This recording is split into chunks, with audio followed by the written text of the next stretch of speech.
evaluation of apps is not done as efficiently as it should be. Are you actually thinking about the functionality that you need? Or are you going, this person was my account manager at Xero 10 years ago, so we'll use that piece of software?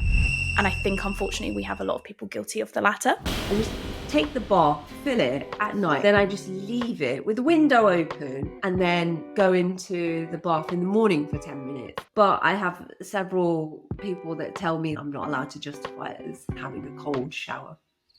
What do you think? This is the first time that both John and I look completely speechless.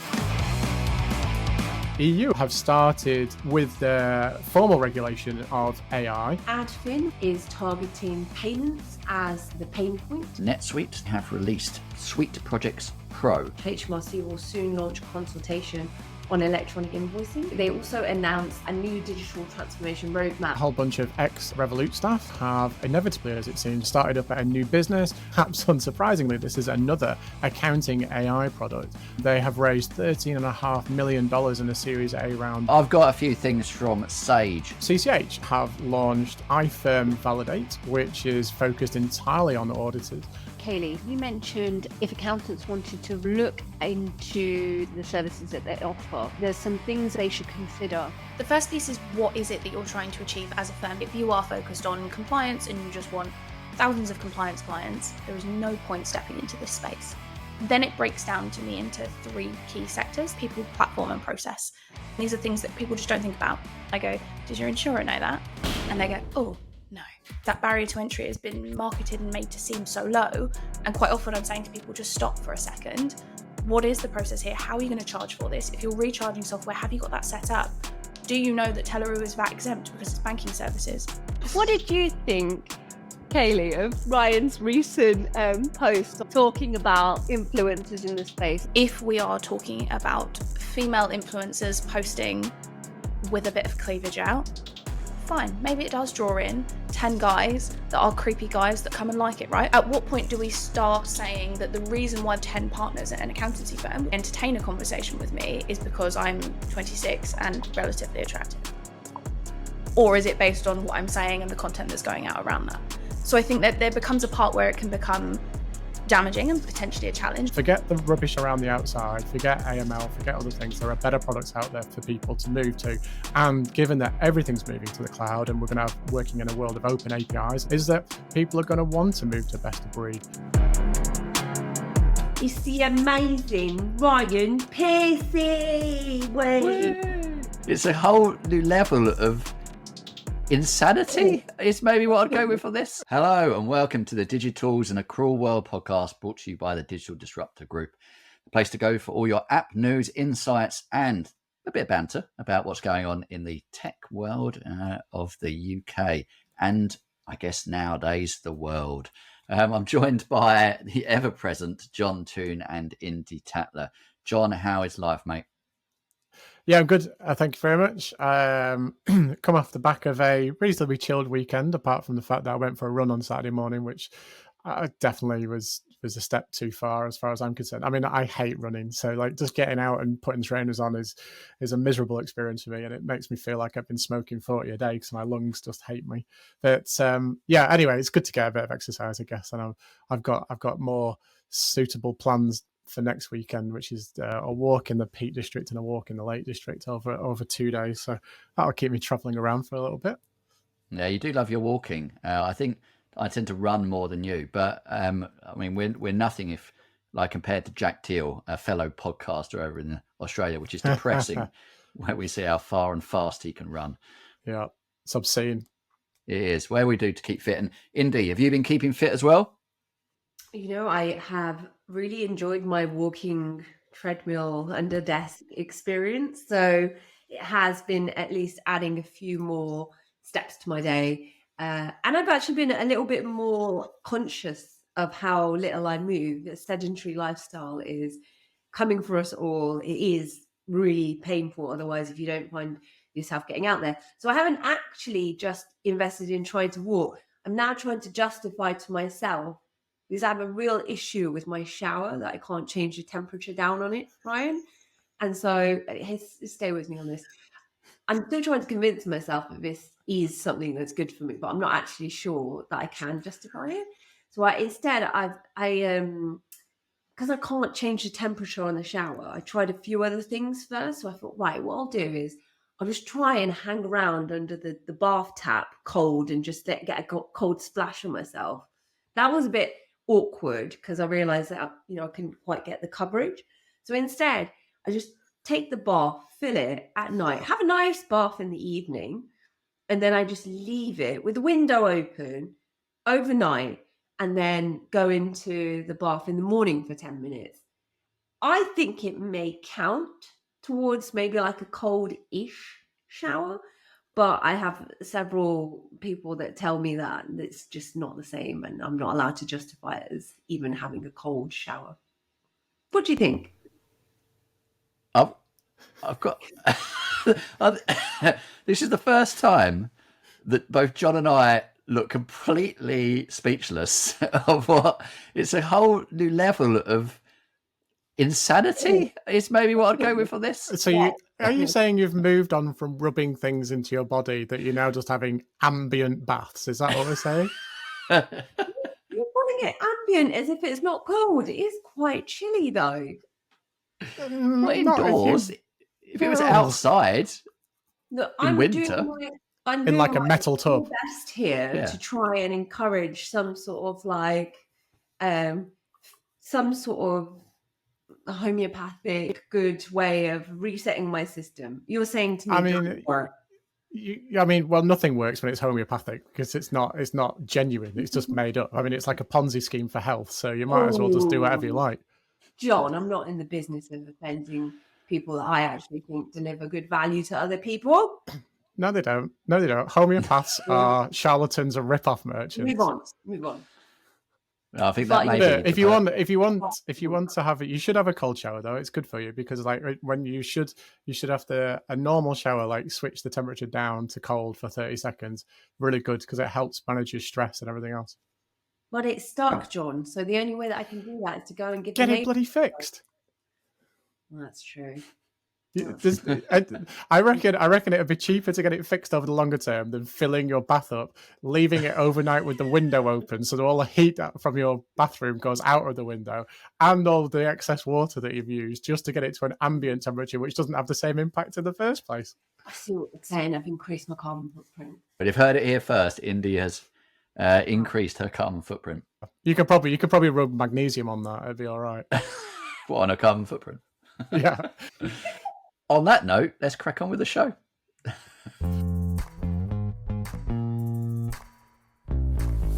Okay, so I've got a little bit of news from the EU of all places. They have started with the formal regulation of AI. Now, I think this is a topic that we did talk about a little while ago because this is a bit of legislation that's been rumbling around in the works, and as ever with things in the EU, it does take a wee while to sort of get implemented because you've got to go through the councils and then get the individual countries to implement some of these changes. But the Artificial Intelligence Act has officially gone live, as it were, and the reality is that as a consequence of being one of the first places in the world to sort of regulate AI, it's going to have an impact around the globe, whether we like it or not, because whether it's people like OpenAI or whether it's Google or whoever else is in the game, they're going to have to comply with this. And the likelihood is, like we've seen with things like regulation around cookies on websites, that was an EU thing that then started, effectively across the world. So it is going to have a pan-global implications. And I guess the sort of key things around the implementation of this act is that there are a whole bunch of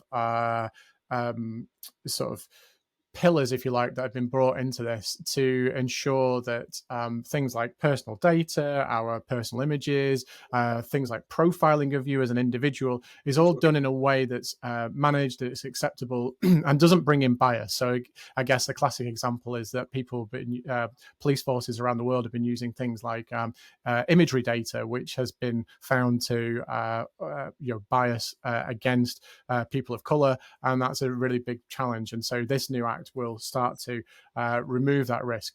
Now, it's not all going to happen overnight.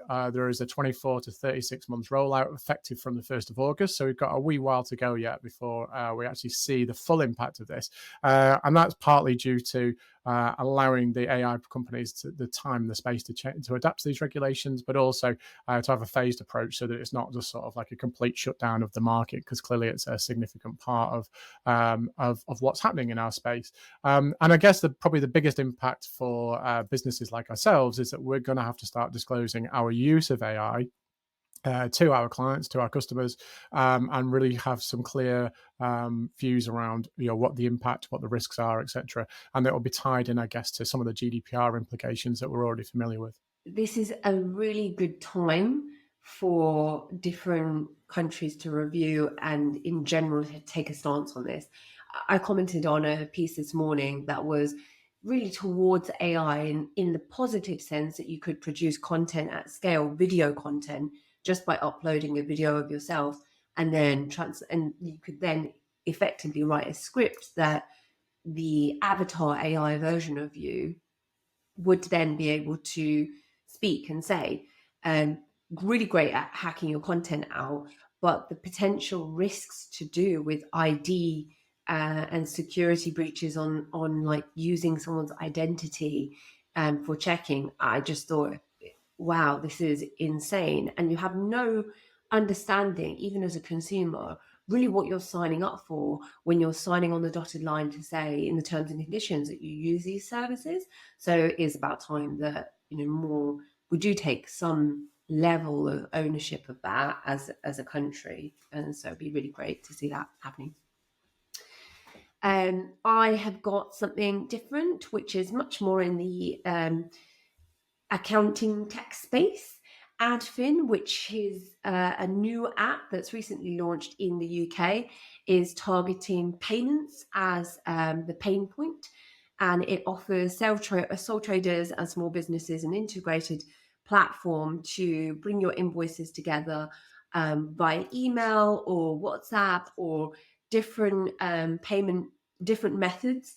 So for your softwares, like it can also do it from your QuickBooks or your Xero. And then it acts as a central repository for all invoices and payments. So it makes it easy for the invoices to come in from a variety of sources and then have a variety of different ways to get paid. So you can do open banking via direct debit. You can do payments on the invoice via Stripe and go cardless, I believe, or actually make card payments, including Apple Pay and Google Pay. So I think the great thing about this is that everything's sort of done in one place. And obviously the cost mechanics are a little bit better because they're trying to take the sting out of what has been a 1.5% charge mechanism on payments. Really interesting to see how that will work, because it seems to be not just the aggregation of the different receivables from multiple sources, so it's great for sole traders, but it's also linking to the fact that it will give you chasing reminders to the clients as well. So if a payment hasn't been made, the system will automatically chase that up as well. I think we've seen a lot of these different technologies coming out in the recent years, and whether they have been in terms of just the chasing or the data layer that gives you some monitoring and understanding of that, how do we think this one will fare? Obviously, the founder of this has set it up, and he was ex-Tink, so probably has a very ambitious view of what open banking and payments can add to small businesses, and the mechanism is through the receivable. What do you think, guys? I mean, I've had a quick look at Adfin as a platform, and I was genuinely impressed. I mean, to see kind of all of those payment solutions together in one place is reasonably unique. And as you said, the cost mechanics, I was interested in that phrase, Indy, but like the cost mechanics are such that they're trying to undercut everyone, which is the typical kind of race to the bottom that we see with all of these things effectively in banking is around the minimum cost is what seems to attract people. I think whilst they've got integrations into the likes of Xero, QuickBooks, I know that they're also looking at other integrations, and where they've got a reasonably decent API as well. So we're actually looking at potentially building their product into our practice management solution for taking payments, which should be really exciting for us and a great development, and give us some good choices in terms of allowing customers to have different ways of paying us. So yeah, I think they've got great opportunity. I guess the challenge for them is that if the bigger, larger, more established competitors sort of turn this on and really turn the screw on payments in terms of pricing, which we have seen in the past has happened, then it might make their lives a little bit more challenging in terms of being able to sustain growth of the product, because it's a volume business, this, and it's all about if you get the volumes through, then you'll survive. But if you don't get the volumes through and you've got very tight margins, you're going to be really struggling. Yeah, I like their take on it. I like their approach. I think Nook had a similar vision early on and then pivoted into payments rather than just, supply payments rather than what Adfin have now gone down. But yeah, as John said, it's all about speed and getting that into the market before their competitors take it over. So yeah, we watch this space really. Well, we've talked about those going for sole traders. Let's go to enterprise. So I've got something from NetSuite. They have released NetSuite SuiteProjects Pro, which essentially builds on their NetSuite SuiteProjects project or area of the business, and releases a lot of new functionality, as you'd expect, with AI built in. So they've got, as part of this, AI-powered project risk analysis. So if you're starting a new project and you need to establish what the risks associated with this, you can use some AI to look at what the metrics are you put in to come up with a risk assessment. You've got AI-powered staffing recommendations, which you're starting to see in a lot of these resourcing and planning apps. Once you build out the skill sets, you'll look at availability and start putting forward which staff members or users should be most applicable to join these projects, which I guess reduces a human role to some extent, because the tech is taking over this element. It's got improved project viability. How likely are we going to make money or make this deliver in the time frame it needs to? And that aligns with reporting and profitability. And then it's got something called enhanced user experience with Oracle Redwood. Now, I've not come across Oracle Redwood before, but it looks like it's all about defining actionable tasks, building into research and KPIs. So I think it's an overlaying architecture that goes alongside NetSuite. If anyone has used Oracle Redwood, please do reach out to us, because I'd like to learn a little bit more about how that works. But essentially, anyone that is in NetSuite OpenAir being automatically transitioned to this new experience from SuiteProjects. So yeah, if you're a NetSuite user, this looks like something that will benefit you. Something a little bit different from us on this one. It's Chancellor Reeves has outlined a package for reforms to improve the UK's tax system. And as part of that package, HMRC will soon launch consultation on electronic invoicing to promote its wider use across UK businesses and government departments. They also announced that a new digital transformation roadmap aimed to be published in spring 2025 will set out the HMRC's vision to become a digital-first organisation underpinned by customer insight. It will include some things around like digital inclusion, support for customers who can't yet interact digitally. And there's also some announcements made around new staff that are expected to join HMRC's training programme in November. 200 additional offer letters have been issued as part of 450 letters already sent. So a lot more employees that will be recruited for the compliance side of closing that tax gap. So a little bit of news on that. Yeah, I like the fact that e-invoicing is taking a precedent with the new government. I mean, we talked about this on the pod before, and we were frustrated. This is something that was ignored by the last government. Let's just see if it takes as long with as many delays for e-invoicing rollout as it has for making tax digital. I'm more confident about this one. Well, I think the other thing that we talked about with e-invoicing, right, is the fact that it's going to come in no matter whether the government gets involved or not, because of the consequences of the fact that European Union have mandated it and other countries are starting to mandate it more and more. So there's a certain inevitability about this. But it is really good to see that the UK government has started to engage on this, and obviously it can form part of like the wider strategies around business and increasing digitization, because it'll be good for many reasons, not just for business, but for HMRC and to minimize fraud, etc. So good to see. I have something else from a whole bunch of ex-Revolut staff who have inevitably, as it seems, with a lot of ex-Revoluters, started up a new business, and perhaps unsurprisingly, this is another accounting AI product. So this product called LiveFlow is basically out there trying to help accounting firms become more and more efficient. They have raised $13.5 million in a Series A round that was led by Valar Ventures, which is a VC firm co-founded by Peter Thiel. And they are hoping to essentially aggregate data from accounting services, from banks, from payment platforms and things, to then allow you to create custom reports, automate workflows, and consolidate company accounts. So I guess this is maybe like it's sort of like a bit of a hybrid of maybe like Xero, if you like, or QuickBooks, and then the kind of stuff that we can see through some of the existing banking platforms. But I guess it's kind of pulling in bank feeds, and then it's kind of doing what maybe A2X or Dex Commerce do with the payment platforms, and then bringing this all together, but giving you like a wider set of reports and stuff. Again, I mean, for me, this is a problem, that has elements that still need to be solved, but there are also so much that you can do with this. And I wonder again if this is kind of a fairly unique US problem, because there are so many problems still in the US around bank feeds, for example, around aggregating data from Stripe and the many e-commerce platforms and stuff, which I don't think is necessarily the same kind of problems that we experience in the UK for sure.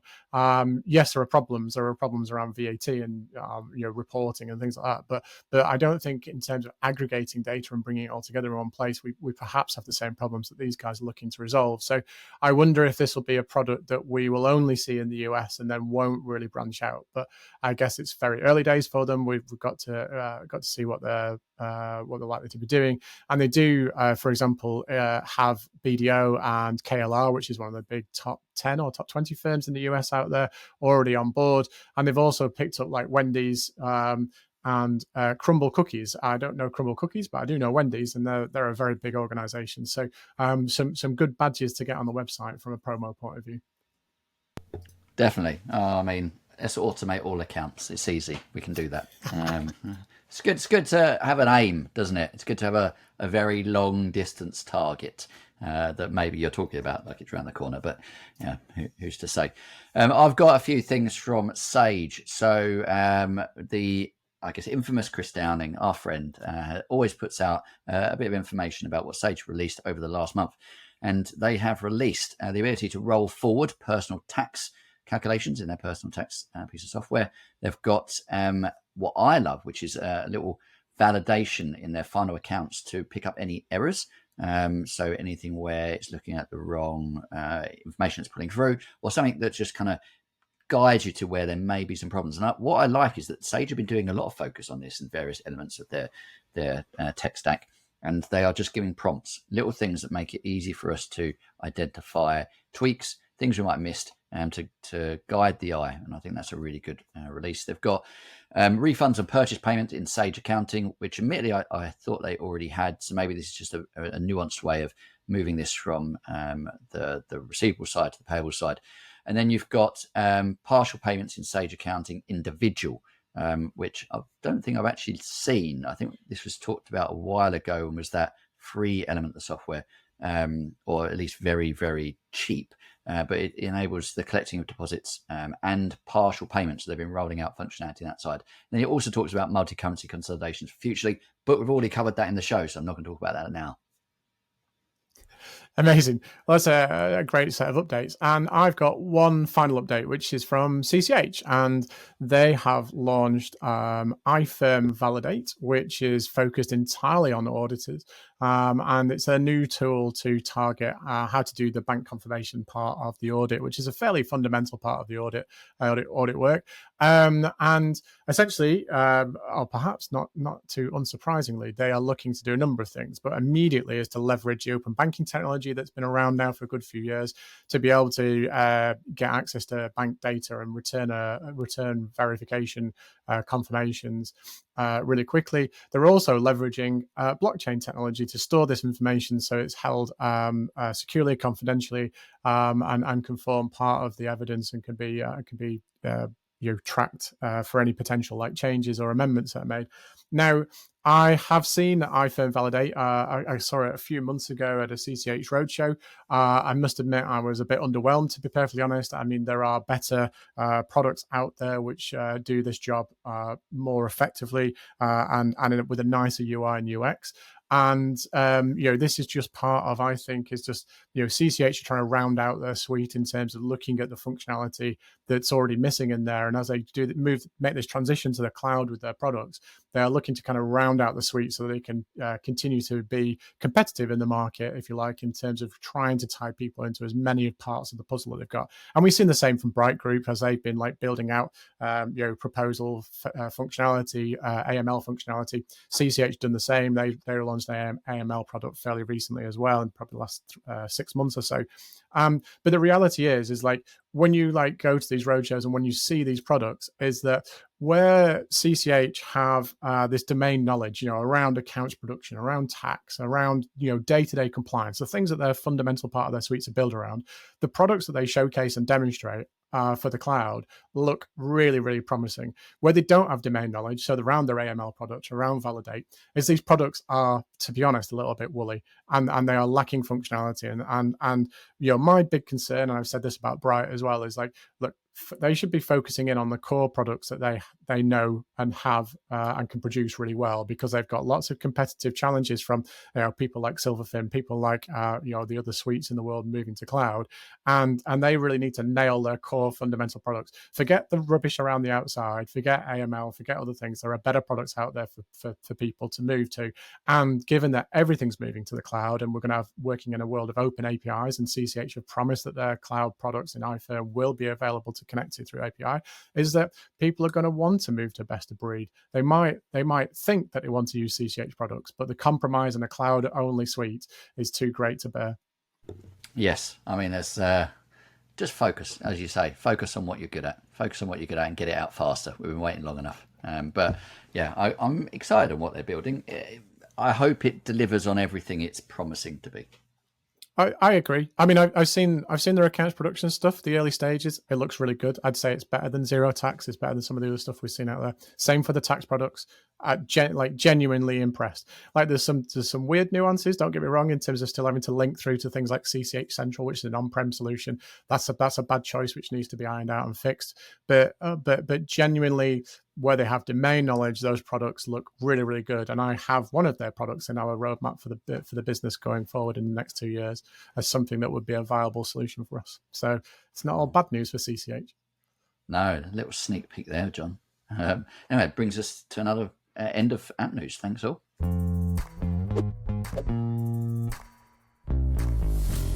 Hi, and welcome to Kayleigh Graham to the Digitals podcast. Kayleigh Graham, for those of you who don't know, has worked at Telleroo for how many years now, Kayleigh? 2.5. 2.5, and before that was Capitalise. Capitalise, that's right. And before that was NatWest. Yeah, you've got a good history in financial services and all things to do with payments, I guess, and in terms of being able to roll out payments as a service as well to clients. So Kayleigh and I met a few years back when you first joined Telleroo, and I am so jealous of where you work, because actually Telleroo has an ethos that I think is unmatched by most companies in this space, because they actually have an ethos where it comes to like company and like mindset, where the business is at least orchestrated around principles and values that seem fairly strong. So you guys have amazing away days. So for anyone who doesn't already follow or connect with KG, you know that you're missing out a little bit, because you're always away on a trip somewhere, either by yourself or with the team. And so the culture looks just fabulous. And I guess, can you talk to that for a moment, just to tell us a little bit about Telleroo, what they do, for anyone who has been living under a rock and doesn't know what you do. And then also just, how the last couple of years have been for Telleroo. Yeah, absolutely. Headline, we're a bulk payment provider, both supplier and payroll, predominantly for accountant and bookkeeping firms. I think on the culture piece, that's been one of our biggest achievements. When I joined, we were a team of 6. We're now a team of nearly 30. And I think with that, you really risk losing the culture that you have initially, right? When there's 6 of you and you can all hop on a Zoom call and you can all be really open and really frank and have really great conversations and you can make quick decisions and all of those things. As you scale to a team of 30 and then beyond that, it's really easy for that stuff to get lost and for you to build processes for the sake of processes, and you build decisioning trees, etc., that end up taking a bunch of time. And actually what we've managed to keep is the ability to make quick decisions. But I think the values piece is probably most important, where when we were 6 people, we put the customer first and we always did the right thing and we acted with integrity. At 30 people, we still do all of those things. And sometimes that means having really, really difficult conversations internally that result in maybe a less positive situation for Telleroo, whether that's a revenue decision, whether that's a decision about wanting to do something cool and fun from an engineering perspective, but having to prioritize something that is a fix for a customer. Like, those conversations aren't always easy, but the fact that we stand by them means that I go to sleep every night and our leadership team go to sleep every night knowing that we make the right decisions. And if we haven't made the right decision, we put our hands up and we own it and we do what needs to be done to fix it and rectify it. And I think that's one thing that our long-standing firms really, really respect, is we're super open and honest about our capabilities, what we can do, what we can't do, where we're good, where we're not. And that honesty, I think, is what's built a lot of trust in those relationships. Yeah, it's very interesting to see the development journey of Telleroo. Because actually, Telleroo, I came across it when I was at an accounting tech, and we used Telleroo on Yep. that side of the payment collection piece. Since then, there's been an influx of different forms of technology that have come into this space that have all maybe been confused or put in the same bucket and slightly smushed together. You spoke to some of this recently in terms of being able to get the right kind of positioning with it. And Ryan, I know that you're quite keen on this space and in terms of looking at the app techs that are out there. So I'd be really interested to understand how this sits in the space relative to the other players, and also from an accounting perspective, Ryan, what are your thoughts in terms of how you see it fitting into the mix in general relative to the other apps that are out there? Yeah, well, I guess, first thing I should say is that we use Telleroo at Scrum Blend. It's part of our outsourcing offering, and it's something that has actually enabled us to change from being bookkeepers to being outsourcers, if that's a word, but enhance our service and do a lot more with our clients, which I assume Kay will be able to talk a lot more about than me, and how Telleroo's enabled that. But how does it define, or how do you kind of define where it sits? I think partly it's what are you trying to achieve, what clients are you going after. My experience from working with Telleroo is that they're very much focused on the accountancy market and enhancing the services for those accountants, whereas a lot of the others in the space are more direct to market. They might be going through the accountants to get to those clients, but it's for the clients to run it themselves. And Telleroo have always been around very good controls, very scalable. So we've had a query recently where a client's got an insane amount of payments that need to be done in 1 month in the year. And Kayleigh and the team have been helping us in enable that for the client and save a significant amount of time and cost of them having to go through their bank directly. So, the ability to scale, the ability to automate, and that structure that's built specifically for accountants, I think is a key differentiator in the market. What, Kay, is that kind of how you see it at Telleroo? Absolutely. If you want a job, come on board. I think that's exactly it, right? I think when we look at what's happening in our space, we've seen a lot of people come into the space and a lot of people leave the space. And I truly think that's because the barrier to entry to let's offer payments to the accountant and bookkeeping space is relatively low. You can set up as an EMD under someone else and start offering open banking payments relatively easily, right? And I think with that comes this idea that, right, accountants, bookkeepers have a bunch of clients that are making payments. Great, let's go after them. But I think what you touched on there, Ryan, about it being scalable and purposely for accountants and bookkeepers is the main thing, because the conversations that we're having with firms aren't, hey, do you want to offer payments? Great, here you go. The conversation is, what do you want to achieve as a firm? You want to grow. Okay, great. Are you looking to do that through acquisition of new customers or growth of existing? Okay, for example, you want to do it through growth of existing. Okay, well, how many bookkeeping clients have you got? We've got 100 bookkeeping clients. Great. What happens if we turn that 100 bookkeeping clients that you're charging £200 a month into fully outsourced finance clients that you're charging £1,000 a month? Great. That's going to do wonders for that growth plan that you have. Telleroo is only going to be one tiny part of that, right? It's going to be the payments piece.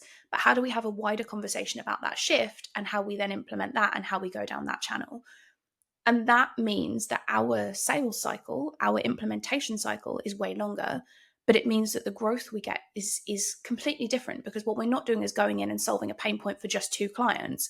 We're talking about how you roll out payments as a service line, as a core part of your now outsourced finance offering. And to me, that's a very different conversation than, do you have clients that make more than 10 payments a month? Great, here's a solution to make that quicker for them. Yeah, and I think the other bit that helps in this is that generally, if you're doing bookkeeping, and it's not all the time, but if you're doing bookkeeping, you might have a payroll department. And something that was very important for us when we were selecting a payment provider was that we could do the payment runs and the supplier payments all through the same tool. And the fact that Telleroo integrates into a number of payroll platforms, one being Employment Hero, which we use, made that important. One thing I would like to kind of pick your brains a bit about, Kayleigh, is that Telleroo historically has always been a funded account. So you have to transfer the money in to then kind of enable those payments. And a lot have now come out with that open banking approach. So you don't need a funded account. You can pull it straight out of the your own bank account. But that comes with limitations, because not all bank accounts have the same flexibility from an open banking perspective. So then you get a bit of a hybrid where you have an open banking connection, but you have a funded account and you can pull it out and distribute to suppliers. But it's just become messy and a bit confusing in the marketplace. So where is Telleroo at the moment, and where are they going in from that kind of engine perspective? So we are still funded accounts at the moment. We set up those accounts, they're opened in the client's name, has its own account number, its own sort code. And I still truly believe that if you are a firm that is looking to scale this as a service line, that is currently still your best bet. And I appreciate I'm slightly biased, but to me, it's because it's scalable. It's the same process for every single client that you're going to bring on board. They run through that process. Now, we are not blind to the fact that open banking functionality is continuing to improve. And so one of the things we did do was we implemented the ability for clients to fund those accounts using open banking. So within the platform, they can use open banking to fund those accounts, get the benefit and the sexiness of going through that journey, but actually you still keep the functionality from our perspective. The other piece is reconciliation. If we start using open banking tech, we lose all control over the way that those things reconcile back into the likes of Xero. And what you might find is that you have 3 £10 payments to ABC Limited that we club together as one £30 payment. That goes out. When that comes back to reconcile, we've got no control over what that's going to do. And it's going to go, you sent £30 to ABC Limited and we don't know what it was for. Because we're still running those funded accounts, we have control over the way that comes back. And again, it means that we create a streamlined process that's scalable over and over again. Now, there are 5 core open banking products, and we continue to review those on a quarterly basis and continue to look at, are we missing a trick? Is this something that we should be implementing? So, for example, one of those is VRPs, which is variable recurring payments, which is similar idea to direct debits, where we'll be able to pull the funds in using that. There's only 9 banks that are signed up to it. So I could do it tomorrow, but it only solves a problem for those that bank with those 9 banks. And this is the piece that we talk about. But I think what happens is people hear open banking, fund directly from your account. It sounds fun. It sounds sexy. It sounds seamless until you try and roll that out with 50 clients. And then you realize how unscalable that is, and the fact that you've got to document 9 different processes for 9 different banks.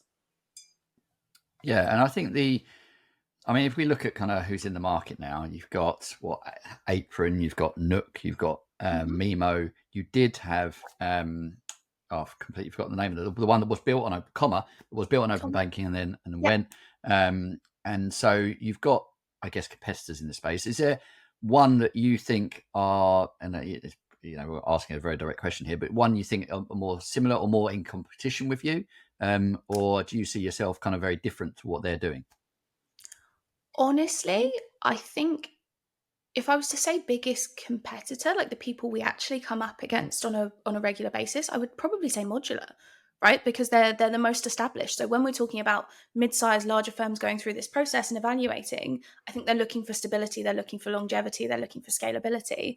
I think it's probably those guys. I think what Mimo are doing is really cool with their ideas around funding at point of need, etc.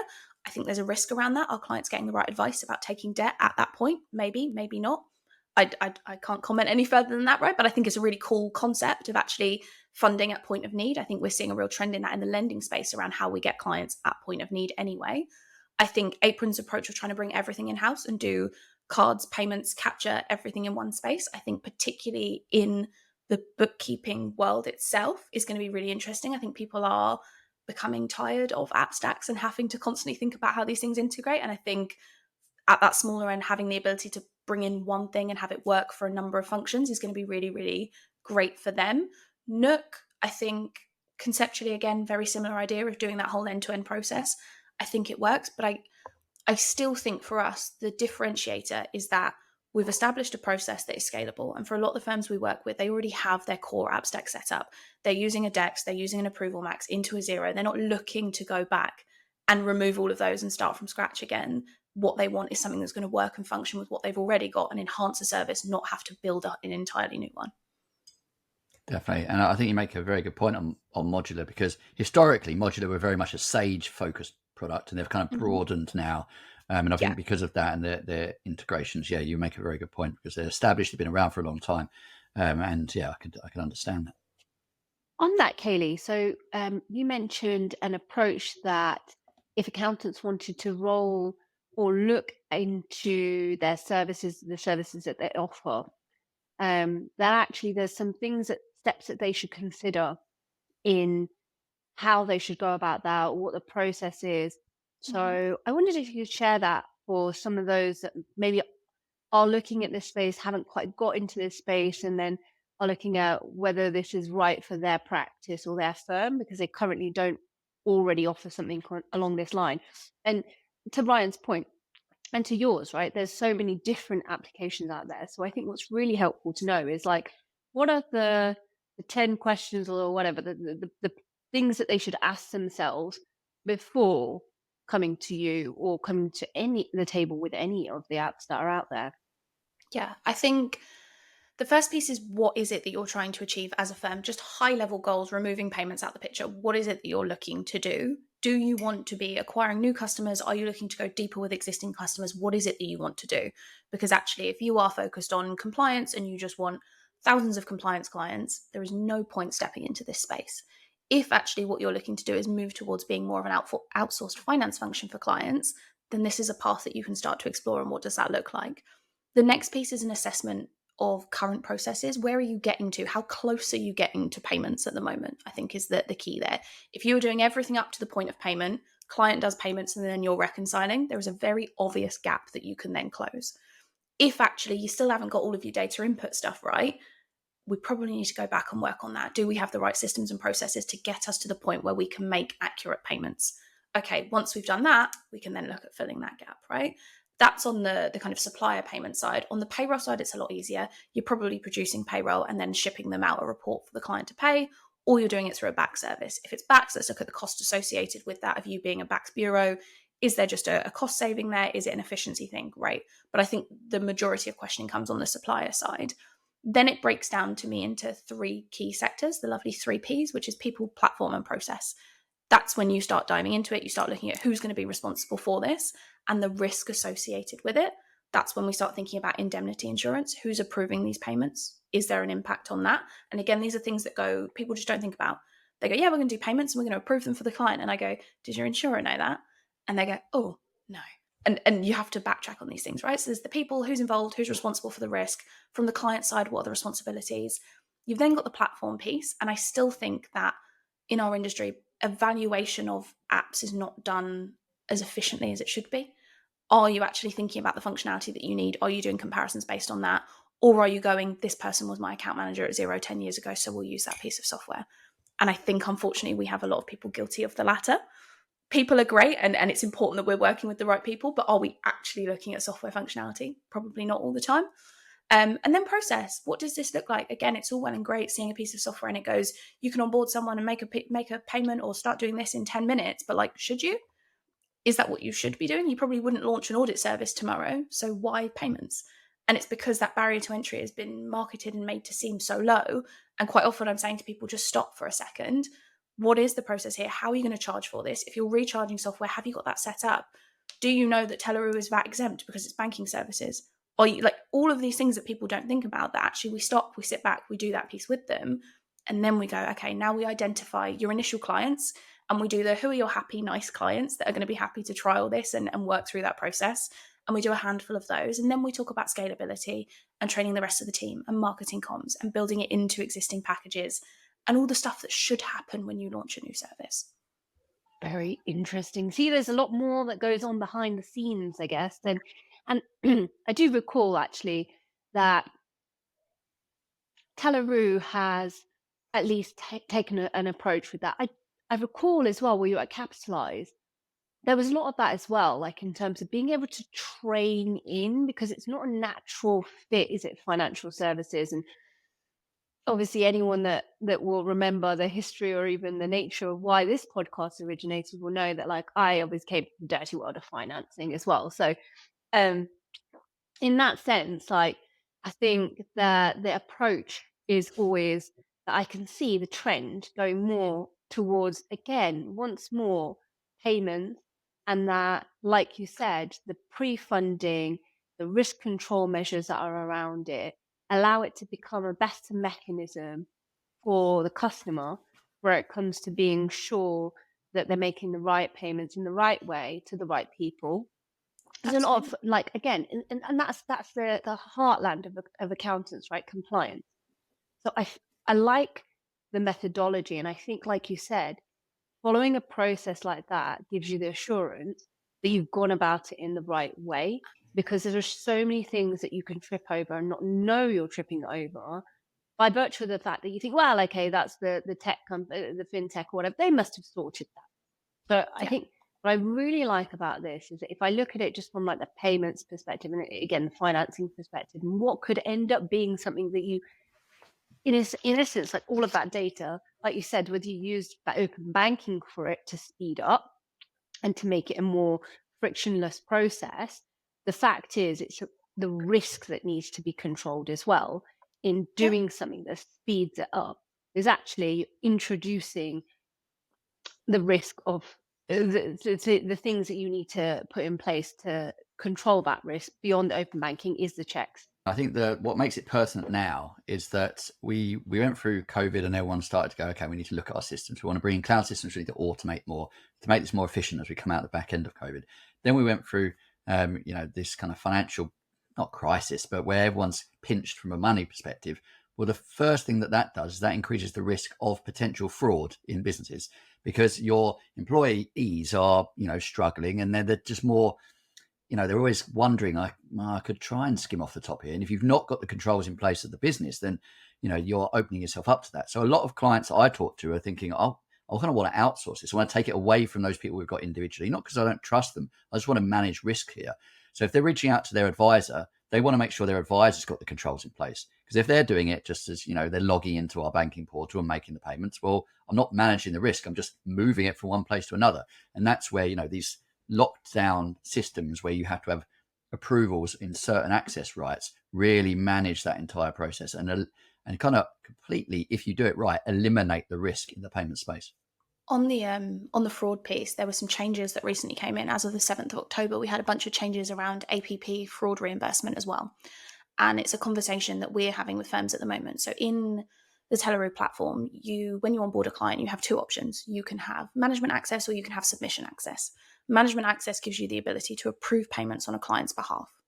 Now, with the changes around APP fraud reimbursement, the payment sender is going to be responsible for potentially compensating fraudulent payments up to £85,000 per payment.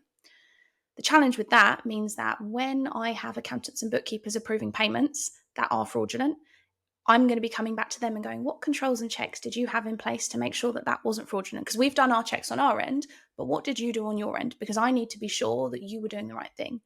And this is when we start talking about indemnity insurance. And so the conversation that we've gone out to firms with is anyone that has approval rights on behalf of the client, I'm asking the question, do you need them and should you have them? Or should we be pushing this responsibility to business owners, finance managers within those teams to, again, manage the risk, not only for business owner and put some emphasis on them owning that process, but also to protect the firms, right? To make sure that you are not having an unnecessary level of risk for what actually should be a client responsibility to go in and approve those payments, for example.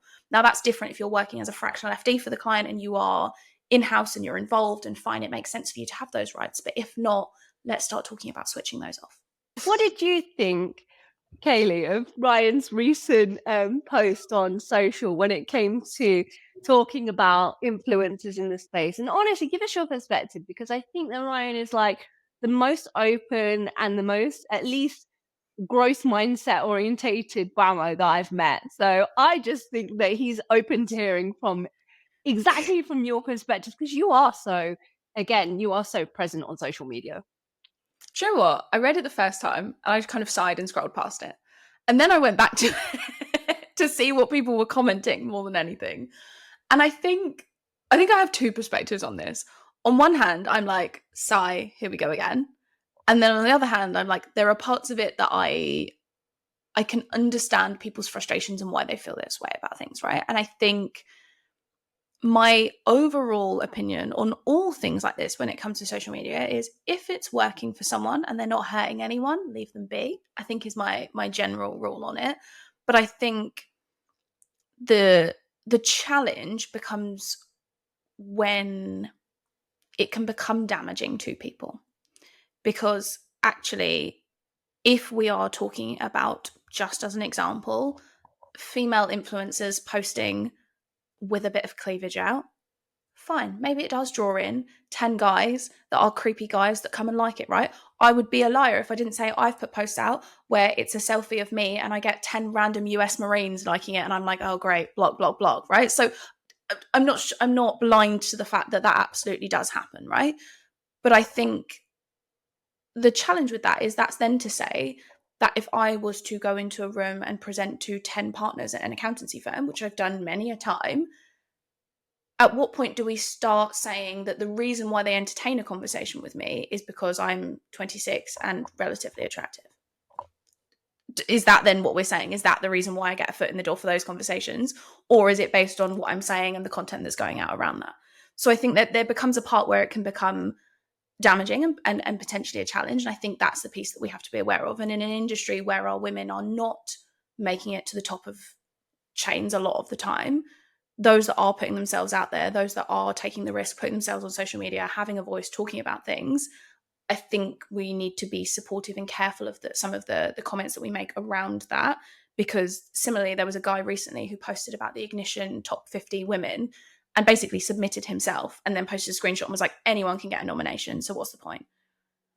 And his thing was, well, self-nominated awards are pointless. And I was like, great, but you've chosen to go after the one that's specifically for women in our industry, not accounting excellence that everyone also self-submits for. Why is that? And I think they're the bits we have to be conscious of. You wanted me to jump in here, Indy. I mean, anyone who has watched Game of Thrones knows that scene where, shame, the Cersei scene. Oh, shame, mine, shame. It's the most enjoyable scene.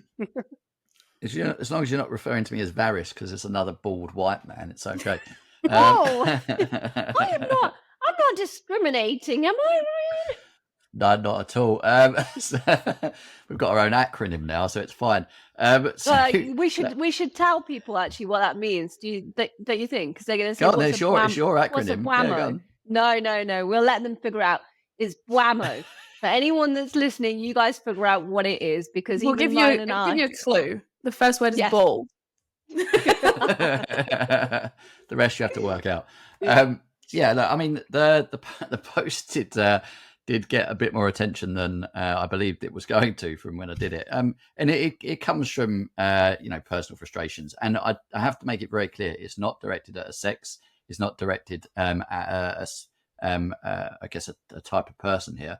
And it wasn't just at how people present themselves. It was how they talk, how they interact. There was lots of parts to it. And the bit that I think most people that I've talked to seem to have missed is that at the end, I was actually asking, how do I act? Like, please, I want to learn. Like, tell me what I'm doing wrong.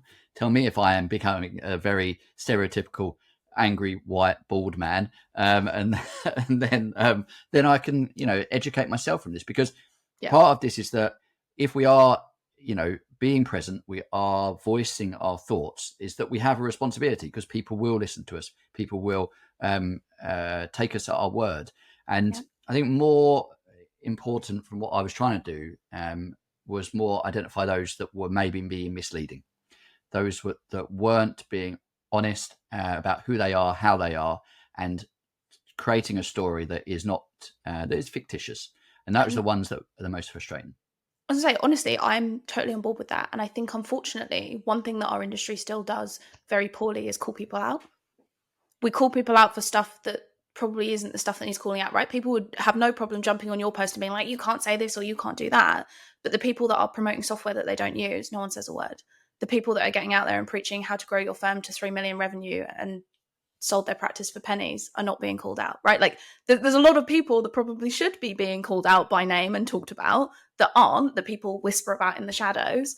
But actually, I think it's easier for people to call out the light stuff but feel like they're really taking a stand than it is to actually call out some of the poor behavior that's going on. The one thing I didn't expect from this is the amount of posts that are now showing a bit of skin and then tagging me in them as doing a Ryan, which I think is an odd thing. And I'm not saying I'm encouraging or discouraging that. I just didn't expect it. Oh, Ryan, I feel so sorry for you. No, you don't. I know I don't. No, I don't. But actually, look, I think it goes to many things that you have covered before, Kayleigh. It's not just one of the things that that you've been able to at least grasp something that I think most people struggle with, is at least, if you're going to be brave across the board, or don't be brave at all. So really good point. And I think to that end, obviously, we were also looking at your contribution. You were a judge recently for the Accounting Excellence Awards, the DE&I category. So how did, we spoke briefly on that at the awards itself. And what was the kind of experience like? What was the criteria? What other things can you share with us in terms of what you looked for? Because it's not just it's something that's quite close to your heart, and some of the things that you've spoken about on social have been very much championing that in several different ways. So it'd be really good to just hear how that came about from the awards perspective, and then more broadly as well, I think. Yeah, absolutely. So I've done a fair bit of work with Accounting Web around DEI content in the past, and at Festival Accountants and Bookkeepers this year, I did a session all around DEI. It was basically a DEI workshop, and the focus was really around unconscious bias, how to handle that, and then moving forward from that. And actually, off the back of that, I had some really good feedback from people in attendance, but also people saying that they were concerned about the diversity at the event, right? And so there's a separate conversation I'm having with them about that. But as part of that, they then asked me to be a judge for this year's awards, which I was really excited about. The process itself was interesting to me. I'd never judged them before, so I didn't know what to expect from that process. And effectively, we are given a short list of entries. There are a number of questions that they have to answer around what it is that they're doing, who they are as a firm, what they think obviously makes them eligible for the award. They can supply supporting evidence, etc., etc. And we're given access to those entries separately as judges, and we go through that and we review them and we effectively score them on those different criteria of how impactful we think they are, etc., etc. And then we come together as a judging group and effectively calibrate those scores, right? And work out, okay, out of these entries, who do we think is the winner? Who do we think is the shortlist from that? Why? And there was some disagreement in that conversation, right? There were people that thought one firm did amazing. And I was kind of like, in my opinion, they're doing the basics. So is that an awardable thing? And I think that was probably the thing that I found most frustrating, was that I know there are lots of firms that are doing incredible things in that space, that have worked really hard to improve their efforts and to make it not a tick box exercise, but part of who they are and part of their culture, that didn't apply for those awards. And I think that's the same in all categories, right? But they don't apply for those awards, and so we don't get to to see them, to hear from them, to hear those stories, which I think is a real shame. Now, for me, the key thing in that judging process was, who is it that's going above and beyond? Who is it that's building in this into who they are? Not just one initiative that is, okay, how do we bring more women into our business, for example, but it's how are we doing multiple things around, yes, fine, like diversity of sex, diversity of age, etc. But also, what are we doing around remote work? How do we handle people that learn in different ways? How are we supporting the community outside of our business, etc.? And what does that then look like as a whole for a business where DEI feels like part of who they are, not just something that they do? And the winners, I think, who were the winners for this category this year? So this year's winner was B-Motion. Wow. Yeah, I thought it was really interesting to see it as a category come up, and pleased to see that there's something that sets the baseline or something, because it is difficult when you see a category that I think people feel quite uncomfortable to talk about Yeah. how they're getting there or what their stance is on it, especially if they don't have a proactive plan around how they manage DEI. It's very difficult to open the conversation. And I think that's something that at least putting it there on a stage is a start. Yeah. It provokes the conversation. And I think that's what we all look for, really, is some way to then have a baseline to provoke a conversation so that people can learn. And to be fair, I think that's why it's really great to see it up there. And again, to see all the stuff that you've spoken about over the last few years, actually. Yeah, absolutely. Well, thank you for joining us today, Kayleigh. And I'm really pleased that you could come on to talk to us about all things Telleroo, and also broadly about the space in general where it comes to payments, tech, the rollout of that. I think we've had quite a lot of keen interest looking at that space. And so it's really helpful to be able to hear it from you in terms of like the process people should undergo when they're looking at doing something along these lines. And if you don't already follow Kayleigh, which I'd be real surprised if you don't, you can find her on probably all the main socials, Kayleigh, or which is the one that you prefer to then LinkedIn tell people about? predominantly is where you'll catch me. Yeah, so Kayleigh Graham at Telleroo, and hopefully we'll catch you again at the next event. Absolutely. Thank you for having me. And that brings us to another end of a show. Thank you for listening. Hopefully this show has brought you some interesting tidbits, little bits of information you've not come across and can take away and use. I've been left on my own. John and Indy have gone. So instead of the normal request for reviews, comments, I want you to do something different. If you are listening to this, please send me a message, something to wind them up about, something to call them out on the next episode, something they're not expecting because they're not here to record. If you do that, I'll make sure I include it in the next show. So yeah, be interesting. Send me a message.